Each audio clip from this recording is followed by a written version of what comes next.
Hello everyone, today let's take a look at QP148 where we are a degenerate sports gambler and we have just placed two monster parlays. So Parlay A has a 50% chance of hitting and Parlay B has a 30% chance. So what are the minimum and maximum possible values for the correlation coefficient between the events that A hits and B hits? Also for these parlays, we're assuming that you cannot cash out early, right? So the parlay is either going to hit or it's not going to hit. So this question right here shouldn't be too difficult after all the stuff we've done with sets. So if A is the event that A hits and B is the event that B hits, then we're told that basically A occupies 50% of our probability space, right? So roughly this much, right? This is 50%. This whole square is supposed to be 100%. Now we also know that in the same probability space, B occupies 30% probability mass, right? So B 0.3 and we'll say A 0.5. So these are their circles, which tells us nothing basically about their overlap. It could be like this, it could be anywhere, right? These could exist anywhere in the probability space. All we know is that Parlay B has a 30% chance of hitting, and basically that means it has a 70% chance of not hitting. Similarly, Parlay A has a 50% chance of hitting, so it has a 50% chance of not hitting. Because of these binary outputs, basically what I can do is just define these indicators just to make it a little bit easier to understand, right? I sub A is just going to be 1 if A hits and 0 if it doesn't, and I sub B is going to be 1 if B hits and 0 if it doesn't. Now to actually solve the problem, we want the minimum and maximum possible values for the correlation coefficient. So how do we define the correlation coefficient? Well, it's just going to basically be the covariance between A and B. In this case, I'll call it I sub A and I sub B, be just expressing the fact that they're binary, right? And then that's just going to be divided by the standard deviation of I sub A and the standard deviation of I sub B. Now this covariance up here depends on how much these two events overlap, right? But on the bottom, we're just looking at basically the standard deviation of the individual indicators, right? So this does not depend on those things. So for that reason, let's look at these first, right? The standard deviation of I sub A, we know that's just going to be equal to the square root of the variance of I sub A. Now I sub A is an indicator, so it's equal to 1 if A hits and 0 if it doesn't, right? We know the variance of an indicator from QP number 91 is just going to be P times 1 minus P, where P in our case is the probability that the bet hits. So the variance of I sub A, that's just going to be, well, the probability that A hits is 0.5, so it's going to be 0.5 times 1 minus 0.5, which is just equal to 0.5 squared, which is just 0.25. So this term right here is the variance of I sub A. It's just going to be 0.25. Again, we know that from QP91 where we derive the variance of an indicator. So this term right here, the standard deviation of I sub A, is just going to be the square root of the variance. So the square root of 0.25 or 0.5. I'm just going to keep it as the square root of 0.25 right now. Now the standard deviation of our indicator B, we're going to again solve it in much the same way. The square root of the variance of basically I sub B, and the variance of I sub B, again, is just going to be 0.3 times 1 minus 0.3, which is just equal to 0.21, right? So this right here is just going to be the square root of 0.21 for exactly the same reasons as for the indicator for A. Now again, these terms right here are constants. They don't change with how much A or B overlap whatsoever, right? Because they are individual, right? They don't depend on each other. But the covariance of I sub A and I sub B, well, first of all, we know that we can define that as the expected value of I sub A times I sub B minus the expected value of I sub A times the expected value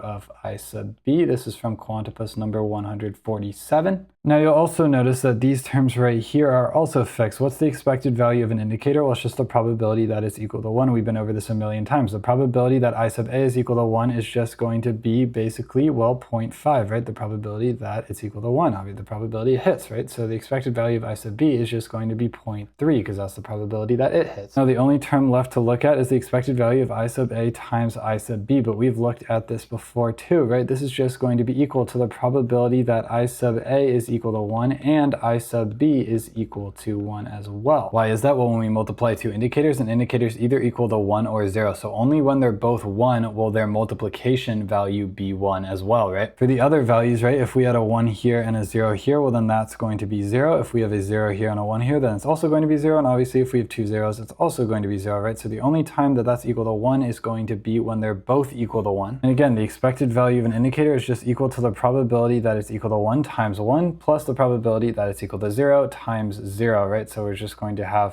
be left with, in this case, the probability that I sub A is equal to 1 intersection I sub B is equal to 1. This is the same thing as just finding basically the intersection between A and B, which again, we know is arbitrary, but we're trying to find the maximum and minimum values for this correlation right here. So what that's going to entail, since all of these are constants, we're just going to be finding the maximum and minimum values for this right here, their intersection, right? Which we've done a million times in sets, or not a million times, but a good amount of times in the sets category of the roadmap. To find the minimum overlap between these two sets, just like in QP42, it's going to be very simple, right? A is 0.5 and B is 0.3, so we can just separate and pull these apart, right, so that there's some space in the middle, right? So they have 0 overlap. So at minimum, the area of their intersection is going to be 0. Again, that's because 0.3 plus 0.5 doesn't take up all one of our probability space, right? It takes up only 0.8, so we have room for some extra space between them, right? And then the maximum overlap between these two events is when they're going to well be fully inside of each other, and that's going to just be basically the minimum of the two, which in our case is 0.3. So this is less than or equal to 0.3. That's the range of possible intersections. So that's the range for this expected value right here, right? It can go between 0 and 0.3. So now we know the range of our correlation because everything else again is a bunch of constants. So now let's actually solve for that range. Okay, so once I plug in this range right here, I basically get this range for my correlation coefficient, right? At minimum, A intersection B is going to be 0. So this right here is going to be 0, which I've plugged in here. And at maximum, it's going to be 0.3, right? Because it's on the top, it's going to be biggest when this is biggest, and it's going to be smallest when this is smallest, right? So R is going between these two values. So that basically solves this question, but we can simplify it a little bit, right? The square root of 0.25 is just going to be 0.5. 0 minus 0.5, again, we're just going to be able to cancel right here, right? So this is going to go away. We're just going to have negative 0.3 on the square root of